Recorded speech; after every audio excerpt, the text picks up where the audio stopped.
Salut à tous, c'est Hervé, j'espère que vous allez bien et bienvenue sur Lidl Cuisine. Aujourd'hui, une session pâtisserie avec la pavlova. C'est une meringue moelleuse avec de la crème fouettée, vanillée et des fruits. Aujourd'hui, on a choisi des fruits exotiques pour cette recette, mais vous pourrez refaire cette recette à la maison avec les fruits de saison que vous aimez, des fruits rouges et tout. Tout va bien avec la pavlova. Je vous propose de regarder tout de suite les ingrédients que je vous liste en description de la vidéo et vous les retrouvez chez Lidl évidemment. Pour vos pavlova aux fruits exotiques, vous aurez besoin de blanc d'œuf, de la noix de coco râpée, une gousse de vanille, de la fécule de maïs, un peu de sel, des fruits de la passion, un ananas, un citron vert, de la crème liquide entière et du sucre glace. On commence tranquillement par séparer les blancs des jaunes. On va utiliser dans cette recette uniquement les blancs pour la meringue. Les jaunes, vous allez pouvoir les réutiliser. Alors pour monter une petite mayonnaise par exemple, pour lier une crème anglaise ou encore pour lier des sauces. Si vous faites un plat en sauce, mettez un jaune d'œuf dedans en fin de cuisson, ça va lier la sauce tout simplement.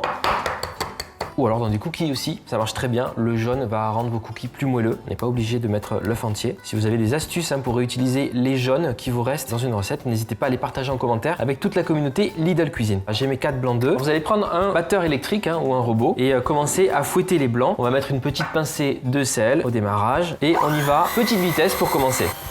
Quand les blancs commencent à mousser comme ça, vous allez pouvoir progressivement ajouter le sucre en filet. Donc moi le sucre, je l'ajoute vraiment progressivement jusqu'au bout pour avoir des blancs bien brillants. On ajoutera également un tout petit peu de maïzena, de fécule pour avoir des meringues encore plus moelleuses. Et si vous avez envie, vous pouvez ajouter des graines de vanille. Moi, je les mettrai dans la crème fouettée, voire même un petit peu de noix de coco râpée directement dans les meringues ou on pourra en mettre par-dessus. Vous allez voir, ce sera sympa.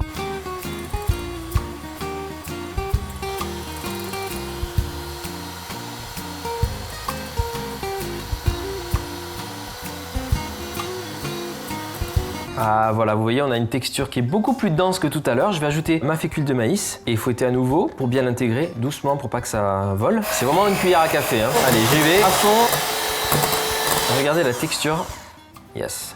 Vous voyez, là on a quelque chose de beaucoup plus épais. Il faut y aller, il faut fouetter. J'ai fouetté au moins 10 minutes là. Bien sûr, on a coupé pour pas vous garder 10 minutes avec le bois du batteur. Mais il faut bien 10 minutes pour avoir cette jolie texture. On est sur quelque chose comme de la crème fouettée. Je vais préparer mon plan de travail avec une plaque, du papier cuisson, une poche à douille et je vous retrouve tout de suite. Alors, la pavlova, vous allez pouvoir la dresser soit avec une poche à douille, soit directement avec une spatule. Et l'idée c'est de faire des formes de nid pour venir accueillir la crème fouettée tout à l'heure et les fruits. Le four est préchauffé à 150 degrés. Quand vous allez enfourner les pavlova, on va baisser le four à 120 degrés et je les cuis 1 heure en général. Donc c'est un peu long en termes de cuisson parce qu'il faut dessécher la meringue, qu'elle soit bien croquante sur l'extérieur et on va garder un cœur moelleux pour nos pavlova. Si vous poussez la cuisson plus longtemps et à plus basse température, à 100 degrés pendant 2 heures, là vous aurez des meringues complètement croquantes jusqu'au cœur. Je vous conseille de faire aussi, surtout si vous avez la chaleur tournante dans le four, c'est de mettre un petit point de meringue sur les 4 angles de votre plaque pour faire adhérer le papier, sinon il va voler, il va venir sur vos meringues et ça va tout gâcher. Et bien c'est parti, on va former nos pavlova. On peut faire une pavlova, un gros gâteau, bien sûr, c'est possible, ou individuel. Aujourd'hui, on va faire des petites individuelles, ce sera sympa.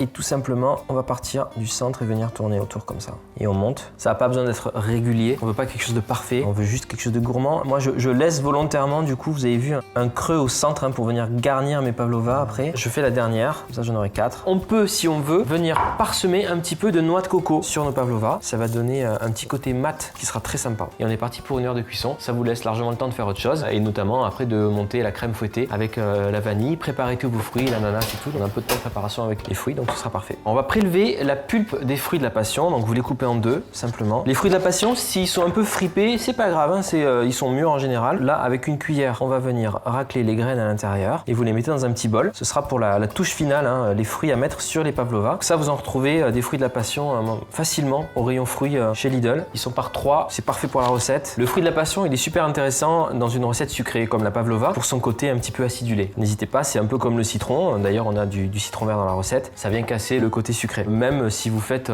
une crème brûlée, par exemple, quelque chose de base de crème ou de sucre, un peu de fruits de la passion dessus, c'est super bon. On mélange, on a les graines, un peu de jus, c'est très très bien. Je les mets de côté et on va attaquer l'ananas à présent. C'est parti, je prends un plus gros couteau pour celui-là. Comme ça, en même temps, je vous montre aujourd'hui comment on découpe un ananas facilement. Donc on va couper la tête et la base. Une fois que vous avez coupé la base et la tête, ça permet de stabiliser l'ananas. Avec un couteau, vous allez pouvoir venir suivre la peau, comme ça, vous voyez, je perds quasiment rien en matière. Et je tourne mon ananas et je continue comme ça. Hop. Et je vais creuser sous l'ananas pour bien enlever la peau aussi en dessous. Comme ça, ça me permet de garder un maximum de chair d'ananas. En quelques coups de couteau, j'ai quasi terminé. Ensuite, là pour la pavlova, moi ce que je veux, c'est des petits cubes d'ananas. Donc je vais pas utiliser tout l'ananas, je vais le couper en 2 comme ça. La partie centrale, on l'utilise pas, elle est dure, elle est fibreuse. Donc je retaille mon ananas comme ça. On recoupe en 2.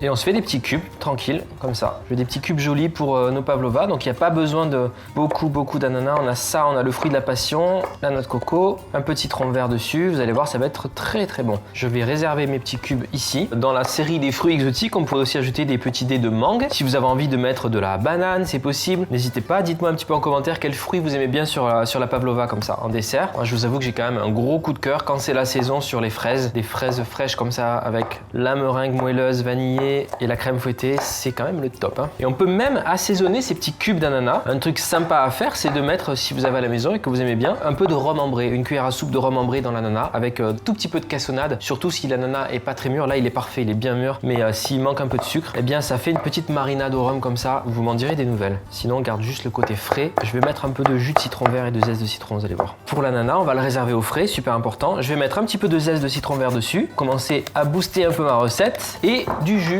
tant qu'à faire, un peu de jus de citron vert. Ça va être très bon. Vous prenez une cuillère et vous mélangez tout ça. Et on va réserver donc les fruits de la passion et les dés d'ananas au frais jusqu'au moment de dresser nos pavlovas. On se mettra un petit peu de zeste de citron vert également dessus en touche finale et de la coco râpée et c'est parfait. On va fouetter la crème, donc crème liquide entière à 30%, super important sinon ça va pas monter, bien froide. Le bol, moi je le mets au congélateur 15 minutes avant. La crème aussi. On va mettre les graines de la gousse de vanille juste ici, donc la gousse de vanille elle est bien moelleuse, celle-ci ça va être facile. On va l'inciser sur toute la longueur, on écarte les deux parties et avec le plat du couteau, le côté non tranchant, je tire la gousse et je récupère toutes les graines. La gousse de vanille, elle a encore de l'arôme de vanille, donc surtout vous la jetez pas, vous pouvez la mettre dans votre pot à sucre par exemple, dans une boîte avec du thé, ça va vous faire du thé vanillé, thé noir. Et simplement je vais commencer à fouetter la crème, j'ajouterai un peu de sucre glace quand elle aura commencé à monter, mais je vais pas sucrer beaucoup, je vais mettre clairement l'équivalent de 2 cuillères à soupe, pas plus. On commence à petite vitesse et on montera progressivement.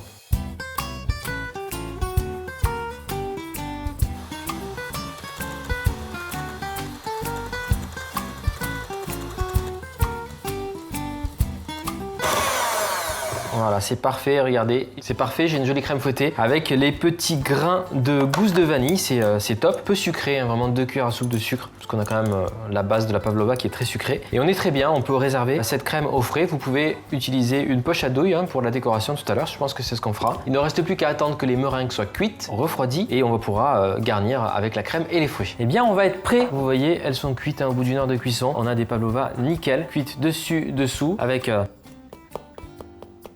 un côté bien croustillant, le cœur qui doit être moelleux, en théorie. Quoi, vous me croyez pas? Ok, on va sortir les grands moyens, regardez bien. Waouh, canon. On a le cœur moelleux et la croûte bien croustillante. C'est exactement comme ça qu'il vous les faut les pavlovas. On va dresser nos deux pavlovas. Allez, j'en prends 2 comme ça. Avec la poche à douille, alors ce qui est sympa, c'est qu'on a laissé des creux comme ça. Moi, ce que je vous propose, c'est de faire un cœur passion. Allez, on va jusqu'au bout. Je mets mes fruits de la passion dans le cœur de la pavlova comme ça. Ce sera la surprise à la dégustation. Et ensuite, on y va avec la crème fouettée. Donc la crème fouettée, bien froide, à la vanille, avec une poche à douille. Et ensuite, les fruits. Alors déjà, je remets un peu de coco dessus. On va remettre des fruits de la passion. Alors là, si ça coule un peu, c'est parfait, c'est ce qu'on veut. On veut que ce soit gourmand. On fait couler un peu les fruits de la passion sur le côté. Les petits dés d'ananas, donc je vous rappelle qu'on les a légèrement assaisonnés avec du citron vert. Petite touche finale, on va se mettre un peu de zeste de citron vert pour le contraste et pour le peps. Si vous avez des petites, prenez les toutes petites feuilles de menthe là qui sont vraiment au cœur pour mettre tout autour. Ça, c'est plus pour déjà le petit côté frais et surtout pour le contraste visuel. Petite touche finale de déco, eh bien j'ai coupé la gousse de vanille pour la poser simplement sur le dessert. C'est juste pour rappeler qu'il y a de la vanille dans la crème fouettée. Vous avez des pavlovas, des petites pavlovas super jolies avec des couleurs qui matchent bien ensemble avec le orange, le jaune, le vert. C'est frais, ça fait envie et ça sent super bon. Vous allez vous régaler. J'ai goûté la meringue, elle est bien croquante. Faites-moi confiance. Refaites cette recette à la maison. Dites-nous en commentaire si vous aimez. Mettez un petit cœur, commentez, partagez, likez cette vidéo et surtout abonnez-vous à la chaîne Idle Cuisine pour nous rejoindre si c'est pas encore fait. À la semaine prochaine. Ciao.